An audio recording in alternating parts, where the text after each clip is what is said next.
আসসালামু আলাইকুম ওয়া রাহমাতুল্লাহি ওয়া বারাকাতু। সম্মানীয় দর্শক ভাই বন্ধুরা, আপনারা কেমন আছেন? আশা করং মহান রাব্বুল আলামিনের অশেষ অশেষ মেহেরবানিতে আপনারা সকলে ভালো আছেন। তাই আমি আজকে এমন একটা গাছ দেখাবো আপনাদেরকে, দেখতে পাবেন পরিজোয়া লিঙ্গ আপনাদের 3 দিনের মধ্যে খাড়া হয়ে যাবে। পরিজোয়া লিঙ্গ, যে ভাই নাকি বিবাহ করেছে কিন্তু নিজের স্ত্রীকে শান্তি দিতে পারে না, সে ভাই যাতে অনুরোধ করি কই এই গাছটা আপনারা ভালোভাবে চিনি নেবেন। এই গাছটা চিনি নিয়ে এই গাছটার আমি ফর্মূল্য বাতাবো।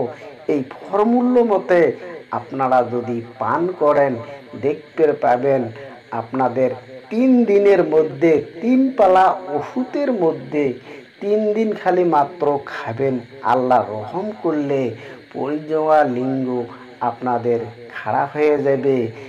আপনাদের স্ত্রীকে শান্তি দিতে পারবেন, আপনার স্ত্রী আপনাকে ছাড়া বুঝবেন নয়। তাই আপনারা মনোযোগ দিয়ে শোনেন। দেখেন ভাই, দুনিয়ার মধ্যে স্বামী স্ত্রীর একটা বন্ধন থাকে। সেই স্বামী স্ত্রীর বন্ধনটা যদি না থাকে, তার জীবন বিফলে যাবে, তার জীবনটা বিফলে যাবে। দুনিয়াতে আর কখনো শান্তি আসবে না। যে ফালে যান না কেনে সেই ফালে চিন্তাতে আপনারা মাথা ডাঙতে পারবেন না। তাই আমি অনুরোধ করি বলি, আপনারা এই ফর্মূল্যটা শিখে নেন, এই গাছটা শিখে নেন। কোন গাছ আমি বিতংভাবে আপনাদেরকে বলি দেব। গাছটার নাম হল বন কাপাস। গাছটার পাতাগুলো শুয়ে আছে, ভালোভাবে আপনারা দেখি নেন। গাছটার নাম হল বন কাপাস। এই গাছটা আপনারা চিনিয়ে যদি বের করিবার পান, এই গাছটা যদি আপনারা খুঁজি বের করিবার পান, তাহলে আপনার আর কোনো টেনশন হবে না। আপনার স্ত্রী আর আপনাকে কোনো মতে ছেড়ে যাবে না। যে মা বোনের সাদা স্রাব আছে, সাদা স্রাব থাকলে ভাই শরীর কোনোদিনও হবে না। মাথা বিষেবে, মাথা ঘুরবে, শরীর ঝমঝমাবে, বিছনের থাকি উঠপের মনাবেন নয়, বসলে উঠপের মনাবেন নয়, মাথা ঘুরবে। যদি এরকম বেমার আপনাদের হয়ে থাকে, তাহলে এই গাছটা 3 পালি ওষুধ খালি খাবেন। 3 পালি যেভাবে আমি নিয়ম কারণ বাতে দিব, সেইভাবে আপনারা 3টে পালি আপনারা খালি খেয়া দেখো। বিশ্বাস করি যে 3টে পালি আপনারা খান, আপনারা পুনরায় জীবন দান পাবেন। আমার কথা যদি বিশ্বাস না করেন, আপনারা আল্লাহ ভরসা করি খালি 3টে পালি খাও। ভাইরে 3টে পালি খাইলে আপনারা মরি যাবেন নয়, আপনাদের কোনো ক্ষতি হবার নয়। খালি আপনারা 3টে পালি খান। কোন নিয়মে বলবো সেই নিয়মে আপনারা খালি 3টে পালি খেয়া দেখেন, আপনার জীবন ধন্য হয়ে যাবে, আপনার জীবন দান পেয়ে যাবেন। তাই আপনারা মনোযোগ দিয়ে শোনেন। এই ফর্মুলাটা শোনার আগে আমার একটা অনুরোধ থাকিল, আমার চ্যানেলটা লাইক সাবস্ক্রাইব করে দেন। দেখেন ভাই, জীবনের খেলা আমি শিখে বেনেছি। জীবনের খেলা, এই জীবনটা যদি আপনারা বিফলে যায়, আপনারা কখনো সুখ পাবেন না, কখনো কোথায় যাও আপনারা শান্তি পাবেন না। তাই আপনারা মনোযোগ দিয়ে শোনেন। এই গাছটা আপনারা চিনি নেবেন। চিনি নিয়ে আপনারা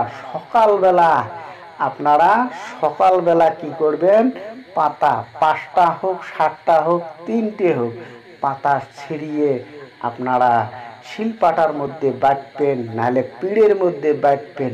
বাটলে দেখবেন নেলটা নেলটা হয়েছে, তখন পুড়ে খসবেন, পানি অল্প নিয়ে পুড়ে খসিয়ে সেকনি দিয়ে বের করবেন। কতটুক বের করবেন, 1 পোয়া কি 1.5 পোয়া খানেক বের করবেন। বের করিয়ে ওই সকালবেলা কাঁচা দুধ লাগবে, গরুর কাঁচা দুধ লাগবে, ওই কাঁচা দুধের মধ্যে আপনারা ফেলে দিবেন। চিনি 200 গ্রাম বা 1 পোয়া চিনি তাতে ঢালি দিবেন। ইন টোটাল দুধ মিলি আর ওই গাছান মিলি কমসে কম 3 পোয়া ওষুধ হওয়া লাগবে, 3 পোয়া আধা কেজি এই ভাব ওষুধ হবে। তখন ওই ওষুধটা কোন দিন ছিড়বেন? শনিবার, ফার্স্টে শনিবার হোক মঙ্গলবার হোক, ফার্স্ট পালি যেটা খাবেন শনিবার হোক আর মঙ্গলবার হোক, এই 2 দিনের ভিতরে একদিন ফার্স্টে এইভাবে খাবেন। তারপরে কি করবেন আপনারা? ওই দুধ আর ওই গাছান একটাই নিবেন, নিয়ে পুড়ে মারবেন, মারতে মারতে দেখবেন খালি দুধ দুধ হয়ে আছে। আপনারা যদি কোনো সাদা স্রাব হয়ে যায়, ধবজঙ্গ বেমার যদি হয়ে থাকে, তাহলে আপনারা সকালবেলা গাও ধুবেন, গাও ধোয়ার পরে আপনারা এক কাইরে খেয়া ফেলাইবেন। এইভাবে আপনারা শনিবার বা মঙ্গলবার ফার্স্টের দিন আপনারা একদিন খাইলেন। একদিন খাওয়ার পরে আপনারা যদি শনিবারে খান তাহলে মঙ্গলবারে ফির খাবেন, মাঝতে খাওয়া লাগবে না, ফির মঙ্গলবারে খাবেন। ওই নিয়মে তুলবেন আর ওই নিয়মে বাটবেন, বাটিয়ে দুধের সাথে মিশেল করে চিনি সহকারে আর সকালবেলা গাও ধুইয়ে আপনারা ফির মঙ্গলবারে খাবেন। 2 পালি হয়ে গেল, তারপরে আপনারা ফির পুনরায় ওই শনিবারে 1 পালি খাবেন।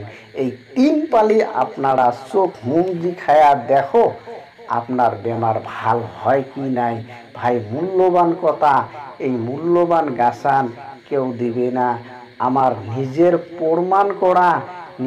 প্রমাণ করা স্ত্রী যদি আপনাদের সাদা স্রাবের মধ্যে পড়িয়ে বিছনে লুটি যায়, বিছনেতে থাকে, বিছনেতে হাগে, উঠতে পারে না, আপনারা খালি 3 পালি খয়া দেখো আপনার স্ত্রী এরকম মোটা হবে, আপনারা নিজে ভাবতে পারবেন না। তাই আজকের আলোচনা এইখানেতে শেষ। খোদা হাফেজ।